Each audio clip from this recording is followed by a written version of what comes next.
Honeymoon period சொல்லுவோம். ஒரு election ஜெயிச்சு வந்ததுக்கு அப்புறம் கட்டாயம் இன்னைக்கு எல்லாரும் எஃப்ஐஆர் ரெடி பண்ணுங்க. ஆக்சுவலா அந்த ஹனிமூன் ஃபேஸ் இருக்குல்ல, அந்த ஹனிமூன் ஃபேஸ் வந்து விஜய்க்கு ஷார்ட்டா தான் இருக்கு. எல்லாமே பாக்கியராஜ் மாதிரியே டைலாக் நான் என்ன பண்றது? கேமராக்கு பின்னாடி சிரிக்கிற பத்திரிகையாளர்கள் அமைதியா இருங்க. முன்னாள் தீவிர விஜய் பக்தர். அப்போ ஜெயிச்சு வந்ததுக்கப்புறம் அந்த சிவில் இன்ஜினியர் கிட்ட போய் ஒரு விளையாட்டு காட்டிருக்காரு. என்னப்பா சொன்னல அவங்கள வீட்டுக்கு போயிட்டாங்களா என்ன பாத்தியா அப்படின்னு. சரிடா ஓகே சொல்லிட்டு அப்புறம் சரி வீடு கட்டுறது பேசும்போது ஒரு எக்ஸ்பீரியன்ஸ்டான ஆளை வீடு கட்டுறதுக்கு ரெடி பண்ணுவோம். ஏய் என் நாட்டு போய்க்கு உனக்கு எக்ஸ்பெரிமெண்ட் ஆள் தேவையில்லை, உனக்கு வீடுக்கு உனக்கு எக்ஸ்பெரிமெண்ட் ஆள் தேவையா? டீப் லவ்ல இருக்காங்க. காதலிக்கிட்ட போயிட்டு அவன் கெட்டவன் சொன்னா நீ தோழி தான் வில்லி ஆயிடுவ. கரெக்டா இல்லையா? It happens right. அப்போ வந்து அவங்க இன்ஃபாக்சுவேஷன்ல இருக்காங்க மக்கள். இப்போ அந்த இன்ஃபாக்சுவேஷன் அப்போ நீங்க போயிட்டு என்னதான் சொன்னாலும் இன்ஃபாக்சுவேஷன் எப்போ உடையனா அவனோட குடும்பம் நடத்தும் போது அவ தண்ணி அடிக்கிறாங்க, அவன் போட அடிக்கிறாங்க, அவனுக்கு வேற அஃபேர் இருக்கு, அப்ப அழுதுட்டு வருவாங்களே, அப்பதான் நம்ம இன்டர்வியூ பண்ண முடியுமா? ஏங்க நான் ஃபேமிலி சொல்றேன், நீங்க வேற நீங்க ஏதோ ரிலே பண்ண ஓமை சொல்றேன், நீங்க போய் எக்ஸாம் பண்ணாது. எம்ஜிஆரை ஹேண்டில் பண்றப்ப கலைஞர் திணறின கதைகள் உங்களுக்கு தெரியாது. ஜெயகாந்தன் அவரோட ஸ்டோரி தான். ஒரு அம்மா வந்து நான் எம்ஜிஆர் ரசிகர் என்ன பண்ணுவாங்கன்னா எம்ஜிஆரோட போஸ்டரை கிழிச்சு எம்ஜிஆர் வீட்டில் போஸ்டரோட வாழ்க்கை நடத்தின ஒரு சிறுகதை. எம்ஜிஆரோட 1001 ஜெயலலிதா டுவேட் பாடிட்டு இருக்கும்போது அவங்க தான் சிஎம் ஆக போறான்னு அந்த ஜென்ரேஷன் எதிர்பார்த்துருக்குமா?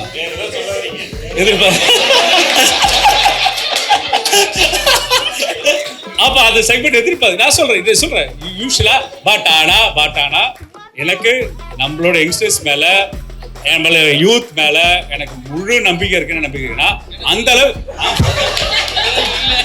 அந்த அளவுக்கு மோசமான ஜெனரேஷன் நம்ம ஜெனரேஷன் இல்லைன்னு தேர்தல் அரசியல வென்று தோத்துட்டு வந்து சொல்றேன். இப்போ நடந்துட்டு இருக்கிறது வந்து ஒரு டிஸ்ட்ராக்ஷன் பாலிடிக்ஸ் மாதிரி தானே இருக்கு. ஏன்னா இந்த 50 நாள்ல ஃபர்ஸ்ட் ஒரு பிரச்சனைக்கு நாம குரல் கொடுக்கும் போது இன்னைக்கு நடக்கிற பிரச்சனைக்கு ரெண்டுத்துக்குமே வந்துட்டு ஒரு வைட் கேப் இருக்கு. ஒரு தடவை வந்துட்டு இந்த பெண்கள் அந்த திருவைகுண்டம் எம்எல்ஏ வந்துட்டு பிரச்சனை பண்றது, இப்போ சரத் அந்த ஸ்டேடியம்ல பிரச்சனை பண்றது, இப்போ இடையில இப்போ ஸ்டேடியம் தக் லைஃப் மூமெண்ட் இது. அவருக்கு தக்கு, நம்மெல்லாம் நல்லவங்க, அதெல்லாம் நான் பண்ணதில்லைனால எனக்கு தெரியல. ஸோ இந்த டிஸ்ட்ராக்ஷன் இந்த பாலிடிக்ஸை ஒரு யூத்தா எப்படி ஹேண்டில் பண்றது? ஏன்னா ஒரு விஷயத்துக்கு பேசும்போது இன்னொரு விஷயம் வருது, இன்னொரு விஷயம் பேசும்போது இன்னொரு விஷயம் வருது, இது எதுக்குமே கனெக்ஷனே இல்லை. எனக்கு வந்து எதை பத்தி பேசுறதுன்னே தெரியல. டிவிக்கு இப்பெல்லாம் பண்றாங்கடான்னு சொல்லும்போது இன்னொரு பிரச்சனை நம்ம பேசும்போதே மக்கள் அதை மறந்துறாங்க. அதுக்கிடையில இவர் வந்துட்டு ஹாஸ்பிட்டல்ல வந்து போஸ்ட்லாம் கொடுத்துட்டு போனோடனே வாட் அ கியூட் மேன் அப்படின்னு சொல்லும்போது இவங்களை எப்படி நான் அறிவு சார்ந்து அவங்கள வந்துட்டு அவங்களுக்கு எப்படி நான் வந்து புகட்டுறதுன்னு எனக்கு புரியல. வாய்ப்பே இல்லை. ஏன்னா பேசிக்கலி நான் எப்படி பாக்குறேன்னா நம்மளும் பேசாம வாவ் கியூட் அப்படின்னு சொல்லிடலாம். இல்ல அது வந்து என்னன்னா டீனேஜ் லவ் கான்செப்ட் தான். இட்ஸ் பேசிக்கலி நம்மளோட டோபமைன் சர்ஜ். அது பயாலஜிக்கலா நீங்க பாத்தீங்கன்னா விஜய் வந்து என்ன பண்றாரு, நம்மளோட உளவியல்ல டோபமைன் சர்ஜுக்கு தான் அவர் தீனி போட்டுட்டே இருப்பாரு. என்ன டோபமைன் சர்ஜ்னா அது ரைட்டு, அது எப்படி வந்து அக்செப்ட் பண்ணிக்கறாங்க. ஆஹா கேஸ் எல்லாம் போடாதா போனா ஆக்சுவலா உண்மையிலே நீங்க என்ன சொல்றீங்க? அவரே உள்ள போல பேசுறதுக்குலாம் என்ன உள்ள போட்டாங்கன்னா நீங்கலாம் வந்து போராட மாட்டீங்க என்னடா அப்படின்ட்டுனே போராட மாட்டீங்களா? பேசிக்கலா அவங்க என்ன சக்சஸ் பண்றாங்கன்னா இப்ப நீங்க சொன்னீங்களா இவ்வளவு மல்டிபிள் இன்ஃபர்மேஷன். ஒரு காலத்துல நீங்க என்ன பண்ணீங்கன்னா நீங்க ஆன்லைன்ல ஷாப்பிங் பண்றீங்க. ஆன்லைன் ஷாப்பிங் பண்ணும்போது நீங்க ஒரு ப்ராடக்ட் நீங்க செலக்ட் பண்ணீங்கன்னா மல்டிபிள் ப்ராடக்ட்ஸ் வந்துட்டே இருக்கும்.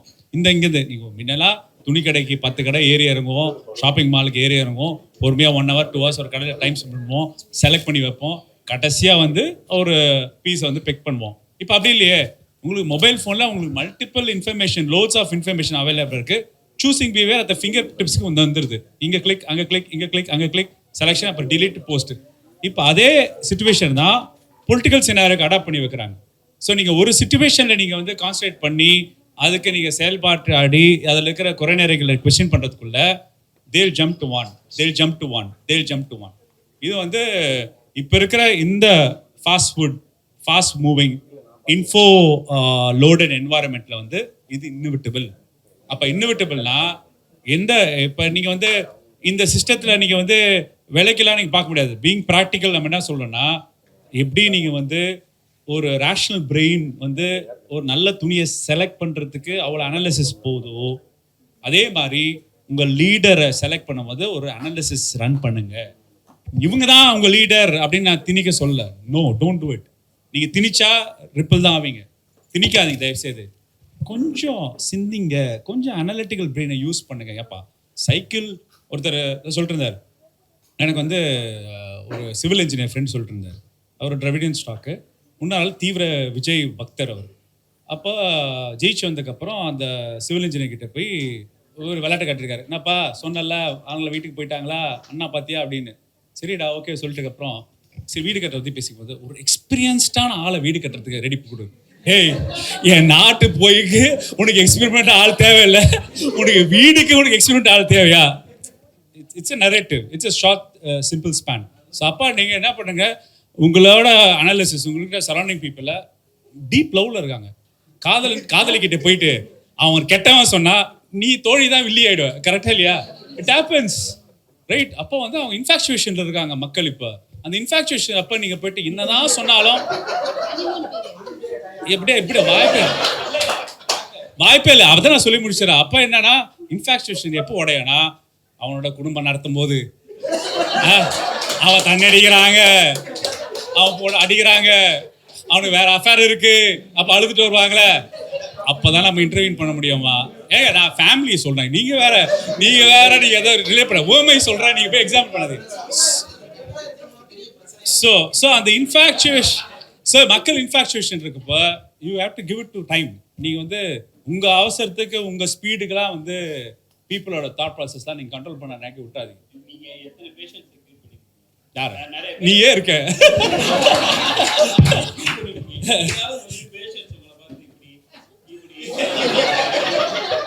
ஒரு ஹாஸ்பிடலுக்கு ஒரு விசிட் வந்தா ஆர் ஆஃப் ஹமிங் நடக்குது, உங்களால முடியல இல்ல உங்ககிட்ட யாராவது வந்து கலைஞர் பேர நூற்றாண்டு மருத்துவமனை வேணும்னு கேட்டாங்களா நீங்க கட்டி கொடுத்தீங்க, உங்களை பார்த்து யாராவது இப்படி பண்ணாங்க? அதான் நீ வந்து அவங்க வீட்டில் உங்க அப்பா அம்மா பார்த்து அரேஞ்ச் மேரேஜ் பண்ணும்போது நீ கியூட் லவ் பண்ணுவியா? வந்து கல்யாணம் கட்டி வச்சுட்டாங்க, குடும்ப நடத்தின ஓட்டல. அப்போ இன்ஃபாக்சுவேஷன் வேற, கல்யாண வாழ்க்கை வேற. நீங்க சொன்னதா நான் சொல்றேன், போட்டும் கொஞ்சம் டைம் ஆகும். இல்ல வண்டி சுத்தி வர்றதுக்கு நீங்க பிரசன்டபிளா இருக்கணும் பாஸ். நீங்க ஒண்ணு அதே பழைய பஞ்சாங்கம் பாடிக்கிட்டு பழைய காலத்துல உள்ள ஸ்ட்ரக்சர் வச்சுக்கிட்டுலாம் வண்டி ஓட்ட முடியாது. அதான் நான் சொல்றேன். என்னடா கலைஞர்கிட்ட கற்றுக்கிட்டதும் பெரியார்கிட்ட கற்றுக்கிட்டதும், you should evolve, you should adapt.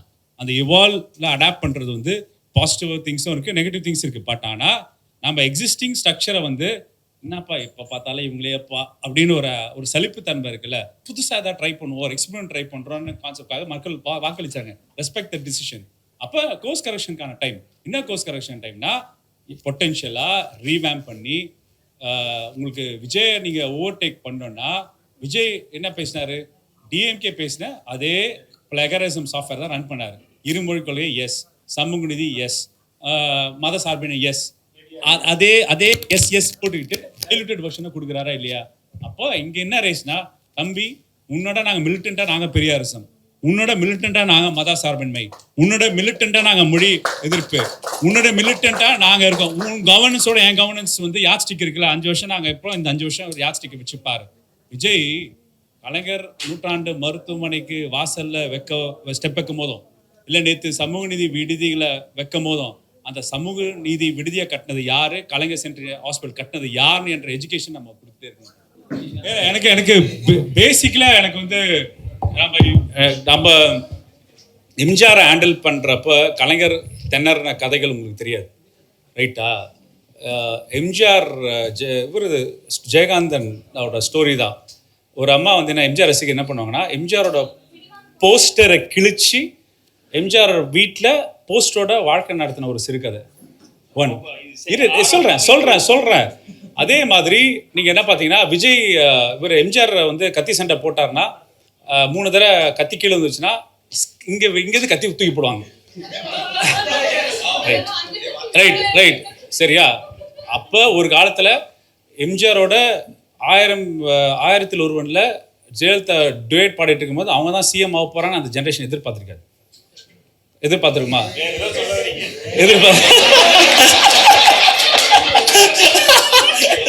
அப்ப அந்த செக்மெண்ட் எதிர்பார்த்து நான் சொல்றேன் யூஸ்வலா பட் ஆனா எனக்கு நம்மளோட யங்ஸ்டர்ஸ் மேல நம்மள யூத் மேல எனக்கு முழு நம்பிக்கை இருக்குன்னா அந்த அளவுக்கு மோசமான ஜெனரேஷன் நம்ம ஜெனரேஷன் இல்லைன்னு தேர்தல் அரசியல வென்று தோத்துட்டு வந்து சொல்றேன் நான்.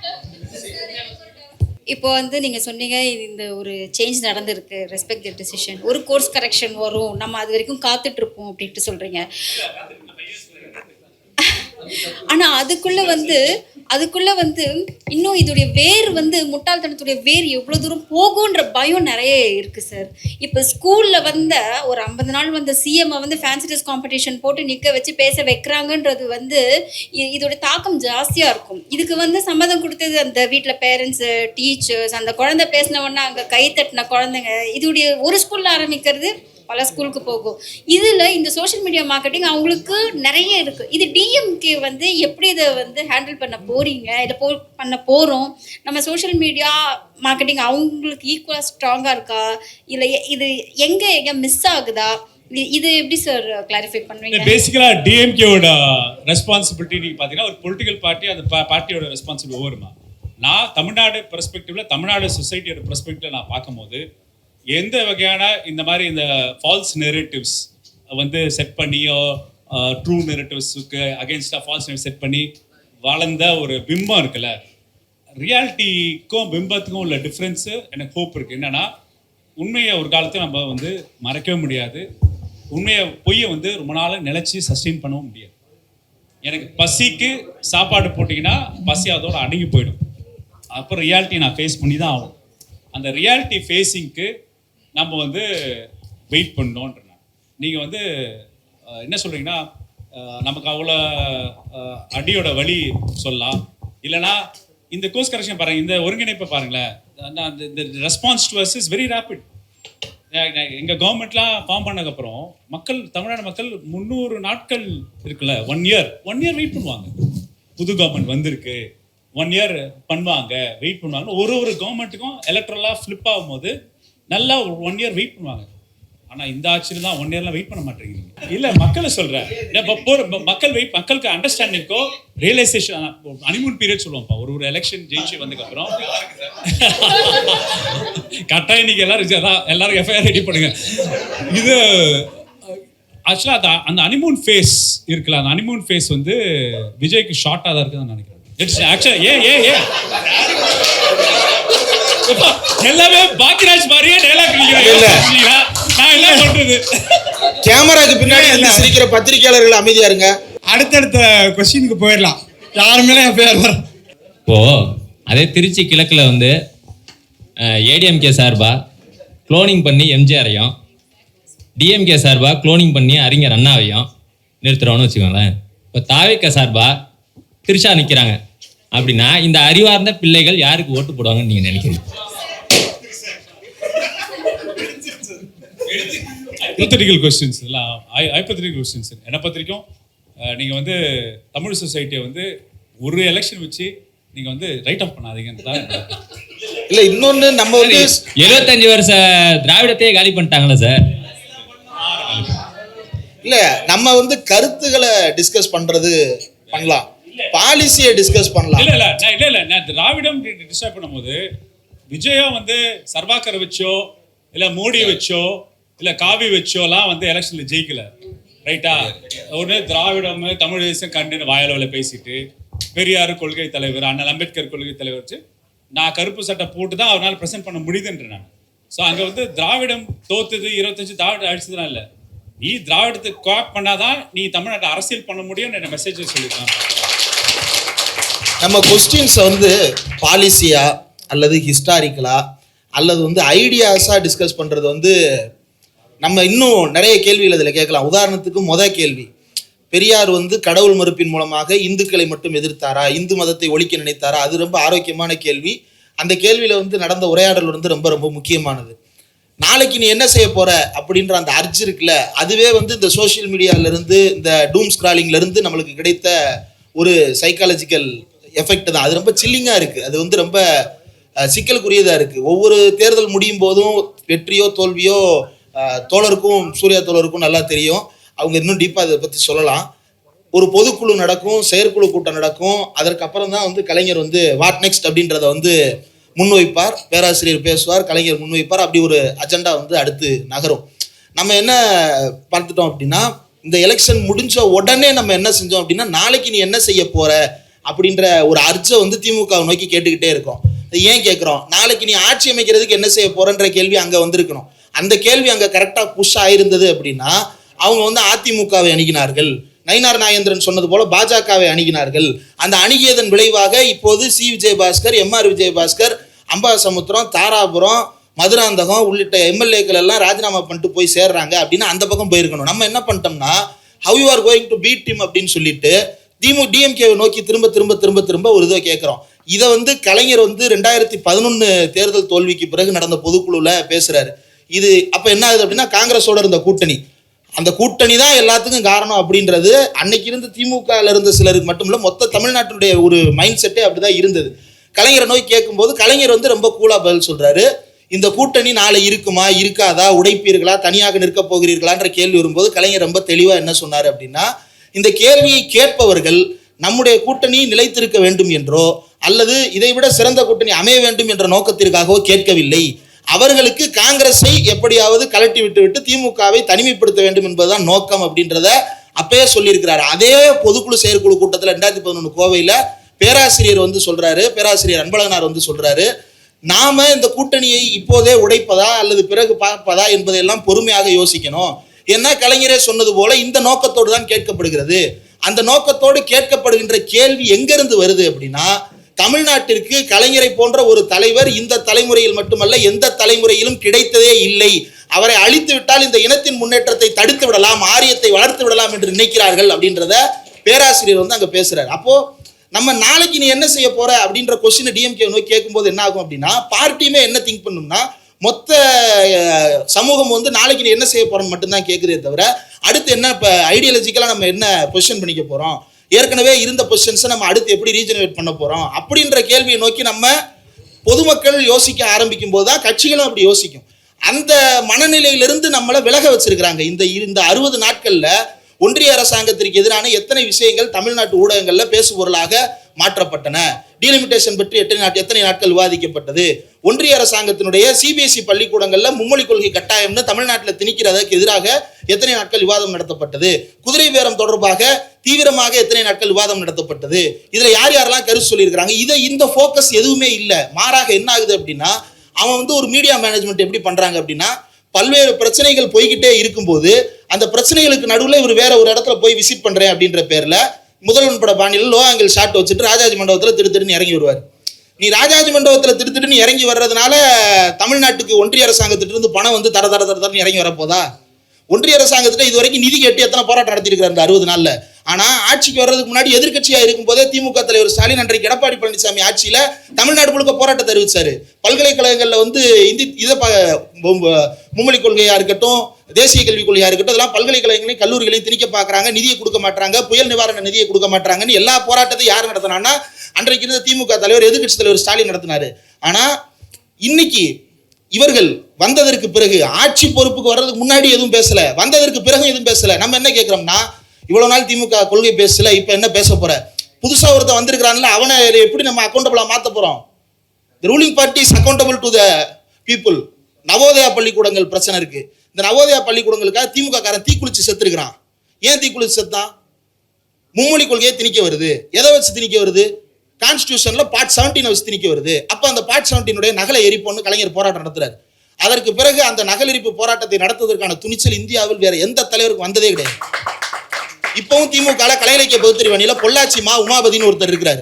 அவர் திராவிட இயக்க தமிழர் பேரவையினுடைய துணைத் தலைவராக இருக்கிறார், திராவிட பள்ளியினுடைய ஒருங்கிணைப்பாளராக இருக்கிறார். அவரை வந்து கட்டி வச்சு தலைகீழா தொங்க விட்டு முதுகுல அடிக்கிறான். எதுக்கு முதுகுல அடிக்கிறான்னா, தரையில படுக்க கூடாது, கீழே இறக்கி முட்டி போட வச்சு முட்டியில் அடிக்கிறான். எதுக்குன்னா அவன் முட்டி போட்டு கூட உட்காரக்கூடாது. அடுத்து பாதத்தில் அடிக்கிறான். எதுக்கு? நிற்கவே கூடாது. அடுத்து கையெல்லாம் அடிக்கிறான். ஏன் சைடில் கூட படுக்கக்கூடாது.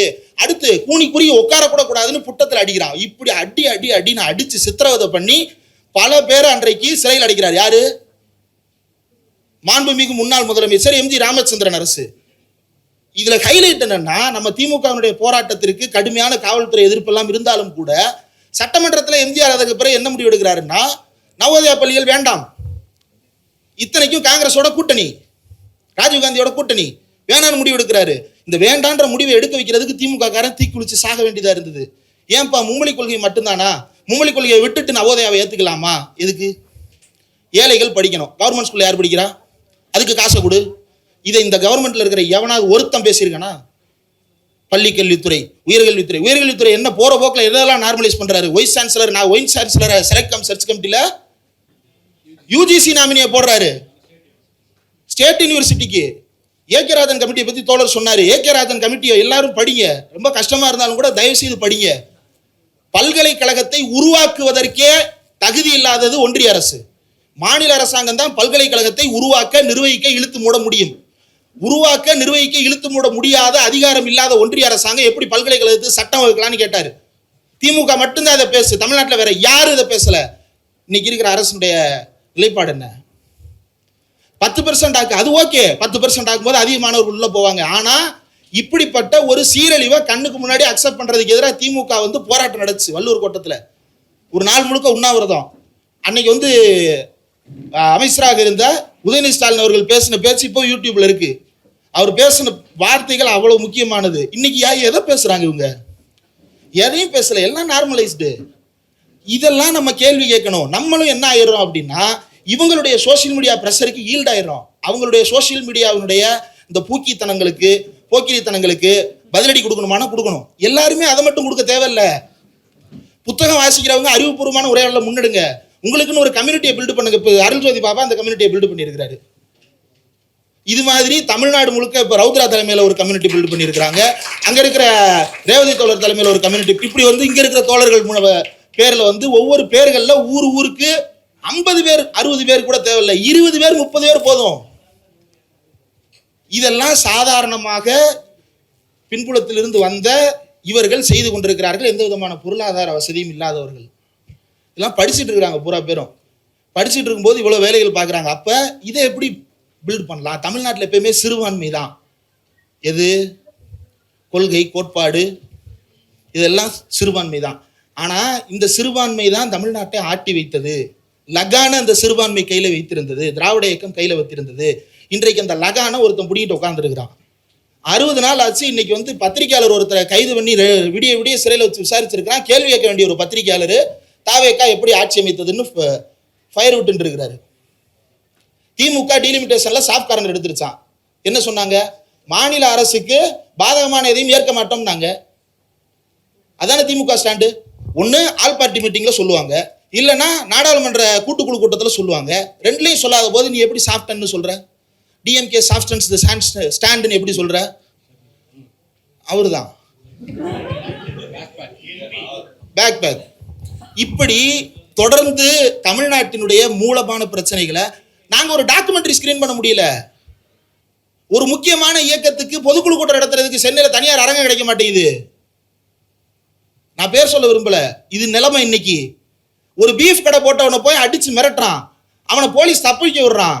நாங்க ஆவணப்படத்தை தடை செய்யறது, ஆவணப்படத்தை 4 ஃப்ரேம் தேட்டர்ல போடுறோம். திருப்பரங்குன்றம் ஃபைல்ஸ்னு பேர் தான் ஃபைல்ஸ் இருக்கும். உள்ள போய் பார்த்தீங்க அப்படின்னா மக்களுடைய எமோஷன்ஸ் தான் இருக்கும். சேரல் அப்படின்ற ஒரு சேனல் இருக்கு, யாராலும் பாருங்க. ஏற்கனவே நாங்கள் ரிலீஸ் பண்ணதை அதே தேட்டரில் போடக்கூடாதுன்னு இந்து முன்னணி நிர்வாகி போய் மிரட்டினவனுக்கு எதிராக போலீஸ் ஸ்டேஷனில் போய் கம்ப்ளைண்ட் கொடுத்தா போலீஸ் என்ன சொல்றாரு தெரியுமா? அசிஸ்டன்ட் கமிஷனர்கிட்ட கேட்காம சிஎஸ்ஆர் காப்பி கொடுக்க முடியாதுன்றாரு. சிஎஸ்ஆர் காப்பி கொடுக்கறதுக்கு என்ன அசிஸ்டன்ட் கமிஷனர்? அப்புறம் நீங்க எதுக்கு அங்கே இன்ஸ்பெக்டர் இருக்கீங்க? பதில் சொல்லணும்ல. இதெல்லாம் அன்பார்லிமெண்ட்ரி கிடையாது. நான் வார்த்தையை சொல்லலையே, முதலமைச்சர் பாணியில் நான் பேசுகிறேன். இப்படி எங்க போனாலும் மட்டும்தான் இருக்கு. அதுல வார்த்தைங்கான டேசிங்கான என்ன இளவு இருக்குன்னே தெரியல.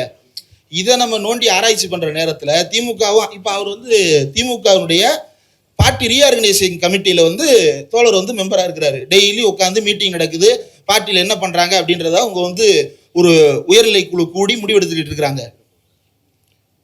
இன்னும் சில உயர்நிலை குழுக்கள்லாம் கூடி சில வதந்திகளை பரப்புறாங்க. நம்ம என்ன பொது வேட்பாளராக நிறுத்த போறாங்கன்ற மாதிரி பல வதந்திகள். எத்தனை வதந்தி? எதுக்காவது ப்ரூஃப் இருக்கா? இதெல்லாம் என்ன பப்ளிக் ட்ரையல் நடத்துறாங்க யார் மேல? திமுக மேல. இது இன்னைக்கு இல்ல, 1949 இருந்து தான் நிலவரம். அதனாலதான் நீதிதேவன் மயக்கம்னு எழுதினார். இப்படி திமுகவிடம் நாம் வைக்க வேண்டிய விஷயங்கள், விவாதிக்க வேண்டிய விஷயங்கள் நிறைய இருக்கு, மக்கள்கிட்ட விவாதிக்க வேண்டிய விஷயங்கள் நிறைய இருக்கு. ஆனா இதுல இருந்து நம்ம எல்லாரையும் வந்து ரொம்ப அழகா டீவியேட் பண்ணிக்கிட்டே இருக்கிறான். நம்மளும் நம்மள அறியாம அது ஈல்ட் ஆயிடுறோம் ஒரு கட்டத்துல. எப்படி ஈல்ட் ஆகிறோம் அப்படின்னா, அவன் என்ன மொழியில பேசுறானோ அதே மொழிக்கு நாமளும் பேச வேண்டிய அவசியம் இல்லை. ஜென்சி, இப்ப நீங்க எல்லாம் ஜென்சி தானுங்க. யாரெல்லாம் இங்க 30 வயசு கீழே?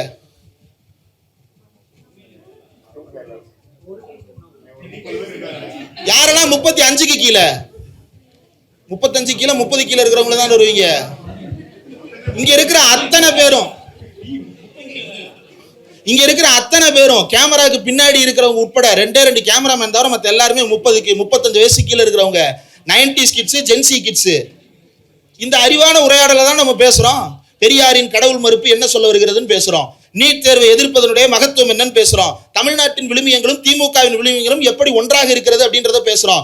அண்ணா ஏன் நீதிதேவன் மயக்கம் எழுதினாருன்னு பேசுறோம். பேரறிஞர் அண்ணாவுக்கு பிறகு கலைஞர் எப்படி கட்சி நடத்தினாருன்னு பேசுறது. இதெல்லாம் பேசுறது உங்களுக்கு புரியுது இல்ல? அப்புறம் என்ன இளைஞர்களுக்கு புரியாத மொழியில திமுக பேசுன்னு ஒருத்தன் உருட்டுறான். திமுக மொத்தமே ஜென்சி ஓட்டர்ஸ் 1.7 கோடி தான். நீ வாங்கின மொத்த ஓட்டு 1.30 கோடி. இப்போ மொத்த ஜென்சி உனக்கு தான் ஓட்டு போட்டாங்களா? அப்போ இங்கே இருக்கிறவங்களா யாரு? இப்போ உனக்கு ஓட்டு போட்டதுலையும் பல பூமர்கள் இருக்கிறார்கள். நீயும் பூமர் தான். தமிழக பூமர் கழகம் தான் நீங்க. அதிமுகவுக்கும் இளைஞர் ஓட்டு போட்டிருக்கான், டிஎம்கேக்கும் இளைஞர் ஓட்டு போட்டிருக்கான், நாம் தமிழருக்கு இளைஞர் ஓட்டு போட்டிருக்கான். இளைஞர் எல்லா கட்சிக்கும் தான் ஓட்டு போட்டிருக்கான். உனக்கு மட்டும் போட்டாங்கன்ற பொய்யை கட்டமைக்கிறான். அந்த பொய்க்கு நம்ம ஈல்ட் ஆயிடக்கூடாது. மற்ற கேள்விகள் இருந்தா பேச. இல்ல பேசிக்கலா தோழர், அவங்களோட இவங்களோட வழியை தான் அவங்க ஷேர் பண்றாங்க. என்ன வழினா, அவங்களோட பேசி மாறல இவங்கனால. ஏன்னா அவங்க வாட்ஸ்அப் குரூப்ல சண்டை செஞ்சிருப்பாங்க, அவங்க குரூப்ல சண்டை செஞ்சிருப்பாங்க.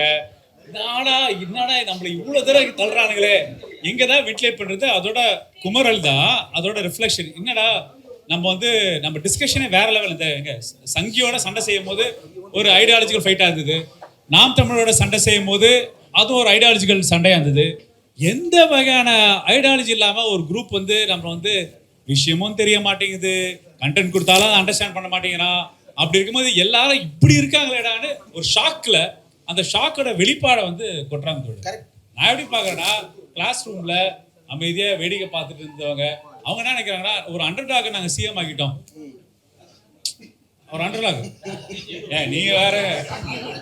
சோ அப்ப என்னன்னா, என்னோட பிரதிநிதி யாரு? நீங்க இன்டெலெக்சுவலா நீங்க மாநில சுயாட்சி பேசுறீங்க, பெரியாரையே பேசுறீங்க, அம்பேத்கரையும் பேசுறீங்க. இதெல்லாம் புரியலங்க. நீங்க விஜயோட நரேட்டிவ் பாருங்களேன், இதெல்லாம் நமக்கு புரியலங்க அப்படின்னு சொல்றது என்னன்னா, யாருக்கு அட்ரஸ் பண்ணாருன்னா அவங்க க்ரௌட் அட்ரஸ் பண்றாரு. இதெல்லாம் புரியலங்கன்னு சொன்னா, தம்பி இதெல்லாம் நீ புரிஞ்சிக்கவே தேவையில்லடா, ஆனா நீ எனக்கு சப்போர்ட் பண்ணா போதும் அப்படின்னு என்ற நரேட்டிவை சக்சஸ்ஃபுல்லா எந்த வகையான இப்ப நீங்க சொல்றீங்க, இவ்வளவு பேர் தோழர் பெசன்ட் நகர் பீச் வச்சிருந்தாரு. இந்த ஸ்பாட்டை பெசன்ட் நகர் பீச்ல டீ சாப்பிட்டுட்டு நம்ம பீச்சோட காத்தோட பேசிட்டு இருக்கிறத இடம் கிடைக்காம மாத்தி தள்ளி போய் இவ்வளவு பேர் நம்ம இங்க கூடி இருக்கோம்னா, இவங்களாம் எஃபர்ட் எடுக்கிறவங்க, படிக்கிறவங்க, ரீட் பண்றவங்க, கருத்தியல். இப்ப நீங்க 1.5 hours பேரலையோ யூடியூப் ப்ரூட்டஸ் தோழர் பேசுற விவாதங்கள்ல 1.5 மணி நேரம் 2 மணி நேரம் பொறுமையா கேட்டு லிசன் பண்றவங்க. நீங்க ஒரு ஒரு ஒரு ஜென் கிட்ட உருவாக்கினா, டேய் இந்த கண்டென்ட் தான் தேவையில்லை, இந்த கண்டென்ட்லாம் நீ படிக்க தேவையில்ல, இதெல்லாம் மண்டைக்கு ரொம்ப ரொம்ப ஹாட்டா போகுது, இது எதுவும் வேண்டாம், சும்மா ஜாலியா இருங்க, ஜாலியா பாருங்க, ஜாலியா ஓட் போடுங்க. அந்த விஷயத்தை தமிழ் சொசைட்டில சக்சஸ்ஃபுல்லா இம்ப்ளான்ட் பண்ணி ஒரு தேர்தல் ஜெயிச்சிட்டாங்கன்னு ஒரு பயம் இருக்குல்ல, அந்த பயத்தோட வெளிப்பாடு தான் பேசுறாங்க. வெளியில இருக்கிறவங்களுக்கு தாவேகா வே ஆஃப் ஹேண்ட்லிங்னு ஒன்று இருக்கு. அது கொஞ்சம் ஈஸி தான். இப்போ என்கிட்ட யாராவது கரண்ட் கட் ஆகுதுன்னு புலம்புனாங்க அப்படின்னா, அது வந்து டிரான்ஸ்ஃபார்மர் இஷ்யூ மினிஸ்டர் வந்து ஃபர்ஸ்ட் டைம் வந்து பேசணும். மினிஸ்டர் வந்து ரிவ்யூ கமிட்டி மீட்டிங் நடத்தி அதெல்லாம் சரி செய்யணும். இல்லை வார்டு கவுன்சிலர் தான் வந்து ஃபியூஸ் பிடுங்கணும் அப்படின்னு சொன்னால், 2வது தடவையும் ஒரு இடத்துல பிடுங்கினா சென்னை முழுக்க போகாது அப்படின்னு சொல்லணும். 3வது தடவையும் வேறு மாதிரி கேட்டானா எங்களுக்கு ஓட்டு போட்டால் கரண்ட் வரும் அப்படின்னு சொன்னால் நம்ம அதான் பண்ணணும். அதுதான் அவனுக்கு வலிக்கும். நம்ம வந்து விளக்கம் சொல்லி எனர்ஜி வேஸ்ட் ஆகி மன உளைச்சலுக்கு வந்து போகிறது வந்து ரொம்ப பெரிய தப்புன்ற நான். திமுக ஓட்டு போட்டால் அவனுக்கு கரண்ட் வரும், இப்படி ஏன் நீங்கள் சொல்லி பழக மாட்டேங்கிறீங்க? அது அவர் என்ன மீன் பண்றாருன்னா, நாங்க ஏபுனா அட்மினிஸ்ட்ரேஷன் கொடுப்போம் அதனால கரண்ட் வருங்கிறாரு. அதை தான் நானும் சொல்கிறேன். திமுக ஓட்டு போட்டால் கரண்ட் வரும். இன்னொன்று வந்து மே 4ஆம் தேதியே திமுக தலைவர் வந்து டிஃபீட்டை வந்து அக்செப்ட் பண்ணிட்டார். கரெக்டாக அவரே ட்வீட் போட்டார். அதுக்கப்புறமும் வந்து நீங்கள் தோத்துட்டீங்கன்னா நாங்கள் நம்ம என்ன ராகுல் காந்தி மாதிரி இசிஐ மேலே பழி போட்டு உட்காந்துட்டோமா? ஏன்னா அவர் வந்து இந்நேரம் இருந்தால் ஒரு பிபிடி ஸ்லைடை பின்னாடி போட்டு தோத்ததுக்கு காரணம் இந்த இதில் எஸ்ஐஆர்னால அப்படின்னு சொல்லி. இப்போ நான் எதுவும் சொல்ல, மக்கள் நம்மளை வந்து ஆப்ட் பண்ணலன்றத வெளிப்படையாக ஒத்துக்கிட்டாரு. நம்ம அதுலேருந்து மூவ் ஆன் ஆகிட்டு இப்போ உங்களை மாதிரி ஒரு ரிவ்யூ கமிட்டி வச்சு இது பண்ணிட்டோம். இன்னொன்று மக்கள் டிஎம்கேவோட ரோல் வந்து ஒரு மெக்கானிக் ரோல், டாக்டர் ரோல் தான். பிரச்சனை வரப்போ பிச்சின வர்றது தான் டிஎம்கேவோட ரோல். கரெக்டாக ஏன் 10 வருஷம் ஆட்சியில் டிஎம்கே இருக்கணும்னு நம்மலாம் தப்பாக சொன்னோன்றது எனக்கு இப்போ புரியுது. ஒரு பிரச்சனை இருந்தது, ரொம்ப டிசாஸ்டரான ஒரு கவர்மெண்ட், ஏடிஎம்கே கவர்மெண்ட், எடப்பாடி இதில் நடந்தது. மக்கள் நமக்கு ஓட்டு போட்டாங்க, நம்ம வந்து அந்த ஸ்டேட்டஸ் கோ மெயின்டைன் பண்ணிட்டோம். திருப்பி விஜய் மேலே எக்ஸ்பெக்டேஷன் நிறையா இருக்குது, அதை அவரால் ஃபில்ஃபில் பண்ண முடியுமான்ற ஒரு டவுட் இருக்குது. அதனால தான் சொல்கிறேன், திரும்பி குதிரை இங்கே தான் வரும். நம்ம இங்கே உட்காந்துருந்தா போதும், நம்ம ரொம்பவும் புலம்ப தேவையில்லைன்ற நான். கலைஞர் ஐயா வந்து பார்த்தீங்கன்னா 8th வரைக்கும் ஆல் பாஸ் வந்து கொடுத்ததுக்கு ரீசன் என்னன்னா, அந்த காலத்தில் வந்து டிரைவிங் லைசன்ஸ் எடுக்கணும்னா 10th வந்து பாஸ் பண்ணியிருக்கணும்.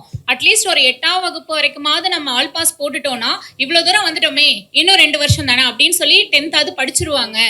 ஏதாவது அந்த இடத்துல வந்து 10ஆம் கிளாஸ் படித்தாதான் டிரைவிங் லைசன்ஸ் அப்படின்ற ஒரு விஷயத்தை எதிர்க்காம பிள்ளைங்களை வந்து கொண்டு வரதுக்கு என்ன பண்ணலாம் அப்படின்ற மாதிரியான ஒரு யோசிச்சு அப்படி வந்து ஒரு முடிவு எடுத்தாரு. நீட்னு ஒரு விஷயம் கொண்டு வந்துட்டாங்க. எல்லாருமே வந்து நீட் எதிர்ப்புன்னு ஒரு விஷயம் பேசிட்டு இருக்காங்க. அதுக்கான ஏன் எதிர்க்கிறோன்ற காரணத்தையும் நீங்க சொல்லிட்டீங்க.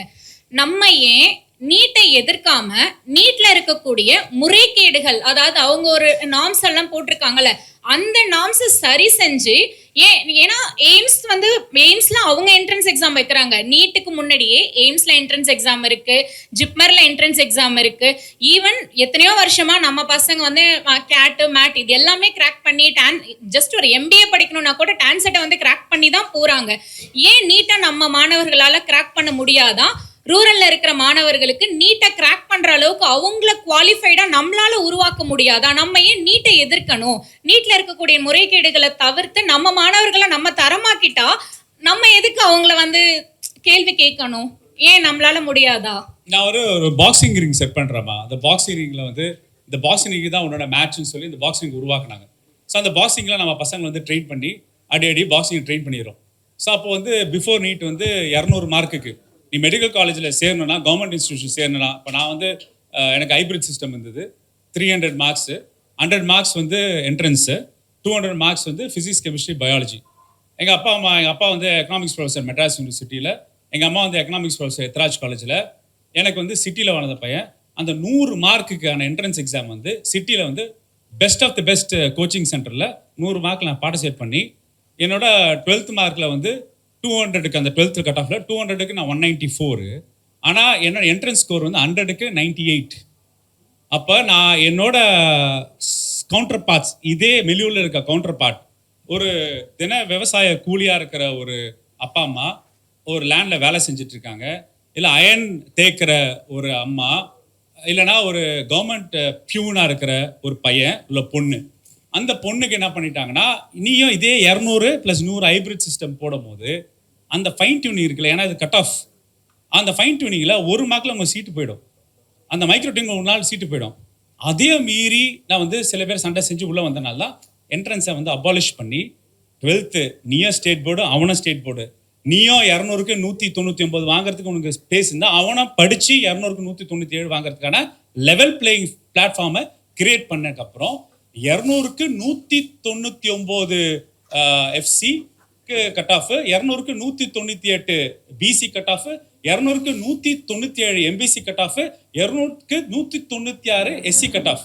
அதாவது ஒரு மார்க் தான் difference for schedule caste community. யார் சொல்ற? ஒரு விவசாய கூலியார் தினக்கூலியார் பையனுக்கு 1 மார்க் டிஃபரன்ஸ். அனிதா ஸ்கோர் 200க்கு 197. Do you think Anita is dumb here? Her total score for 12th is 1200க்கு 119. அனிதா ஒரு எக்ஸாம்பிளா சொல்றேன். அப்ப என்ன பண்றானுங்க, பாக்ஸிங் ரெடி ஆயிட்ட, இப்ப பாக்ஸிங் மேட்ச் கிடையாது, வா கராத்தேக்கு வான்ற, நீ கராத்தேக்கு அடாப்ட் ஆகுன்ற. அப்ப கராத்தேக்கு நீ வந்து செட் பண்ணி காலகாலமா நீ ஒரு ஸ்ட்ரக்சர் வச்சிருந்தா அதுக்கு அடாப்ட் ஆனதுக்கு அப்புறம் நீ இப்ப கராத்தே ஃபார்மேட்டுக்கு வான்னு சொன்னா, அந்த கராத்தே ஃபார்மேட் எப்படி இருக்குன்னா, தம்பிகளா 12th கான்செப்டே கிடையாது, 6 to 12th ஸ்டாண்டர்ட் நீ ஸ்கூல் படிப்பே உனக்கு தேவை கிடையாது. நீ ஒரு NEET coaching கிளாஸஸ்ல 1 year 2 years 3rd year 3 வருஷம் நீ நீட்காகவே நீ படிச்சுட்டு நீ வந்து 720க்கு 691 மார்க் வாங்கினாதான் நீ டாக்டர் ஆகலாம். நீ கேம் பிளானுக்கு நீ யாரை ரெடி பண்ண சொல்றனாமா, விவசாய கூலியும் அயன் தேய்ச்சிட்டு இருக்கவங்களையும் ஒரு கவர்மெண்ட்ல கிரேட் 4 எம்ப்ளாயும் அதுக்கு நீங்க தயார்படுத்துங்கன்னு. என்னதான் நான் சிஸ்டத்தை தயார்படுத்தினாலும் ரிஃபைன் பண்ணாலும் it is a competitive exam, ரைட்டா?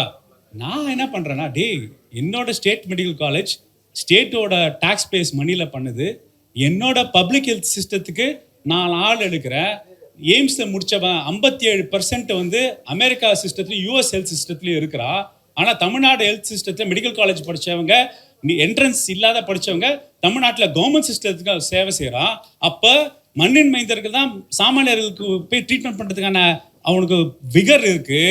அப்போ அந்த விகரோட அவன் சோஷியல் ஜஸ்டிஸ் ப்ரோக்ராமோட என்னோட பப்ளிக் ஹெல்த் சிஸ்டத்தை ஆள் எடுக்கும் போது நான் என்னோட கவர்மெண்ட் இன்ஸ்டிடியூஷனில் ஸ்ட்ரென்தன் பண்ணுறதுக்காக ரிக்ரூட்மெண்ட் ப்ரோக்ராமை நீ தடை பண்ணி நீட்டு மாதிரி ஒன்று திணிச்சு நீ அதுக்கு தயார்பாடான்னு சொல்கிறது எவ்வளோ வன்மம், எவ்வளோ வன்மம்.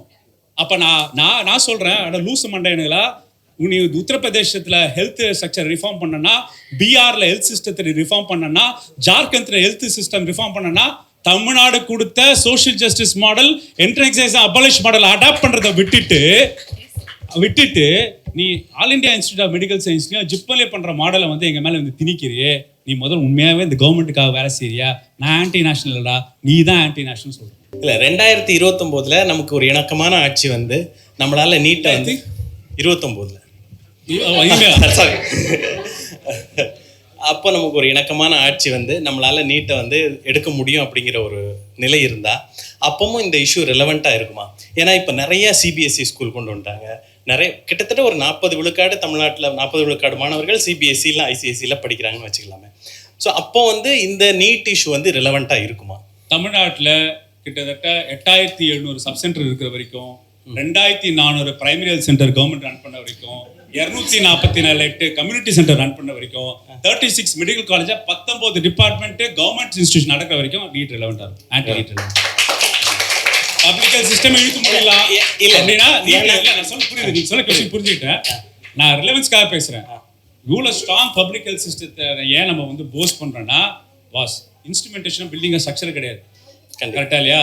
அங்க யார் டாக்டர், யார் நர்ஸ், யார் ஹெல்த் ஒர்க்கர் தான் வி ஃபார்ம் தி சிஸ்டம். இந்த ஈகோ சிஸ்டம் இருக்கிற வரைக்கும் நமக்கு வந்து ஆன்டி நீட் ரிலவென்ஸ் ரொம்ப ரொம்ப எசென்ஷியல். நான் என்ன சொல்றேன், தமிழ்நாடு பிரஸ்பெக்டிவ் மட்டும் பேசல, மாநில உரிமைகள் சார்ந்து அது ரெலவெண்டா தான் இருக்கும். அது பேசல. ரெஸ்ட் ஆஃப் இந்தியால பாலிசி மேக்கரா, சுப்ரீம் கோர்ட்ல இருக்க நீதிமன்றங்களே, யூனியன் கவர்மெண்ட்ல ஏசி ரூம்ல உட்கார்ந்துட்டு இருக்க கேபினட் செக்ரட்டரிகளே, உங்களுக்கு இந்தியால பப்ளிக் ஹெல்த் சிஸ்டத்தை ரீவேம்ப் பண்ணனா தமிழ்நாடு பிஃபோர் நீட் மாடல் தான் பெஸ்ட் மாடல். கண்டிப்பா. நன்றிண்ணா. சார் அழகாக வந்து லெவல் பிளே கிரவுண்ட் நல்லா சொன்னார். ஒரு எக்ஸாம்பிள் மட்டும் சொல்லிக்கிறேன். இன்கேஸ் நீட்டை வந்து பார்த்தீங்கன்னா ஒரு 3 அட்டம்ப்ட் கொடுக்குது. இப்போ பார்த்தீங்கன்னா நான் வந்து ஒரு வெல்டிங் பண்ணுறவரோட பையன், இவர் வந்து ஒரு கலெக்டரோட பையன், இவங்க வந்து ஒரு பணக்கார பண்ணையார் அவங்க வீட்டில் சம்மந்த பையன் வச்சுங்களேன். இப்போ இந்த வருஷம் இந்த 3 பேரும் நாங்கள் நீட் கிளியர் பண்ணலை. என்னோட சூழல் என்னை வந்து அடுத்த வருஷம் வெயிட் பண்ணி படிக்க வைக்கிறதுக்கு அலோவ் பண்ணாது. நான் எங்கேயாவது ஒரு வேலைக்கு போயே ஆகணும், இல்லை மாற்று கல்வியை தூக்கி நகர்ந்தே ஆகணும். ஆனால் இவங்க 2 பேருக்கும் அந்த வாய்ப்பு அடுத்த வருஷமும் கிடைக்குது.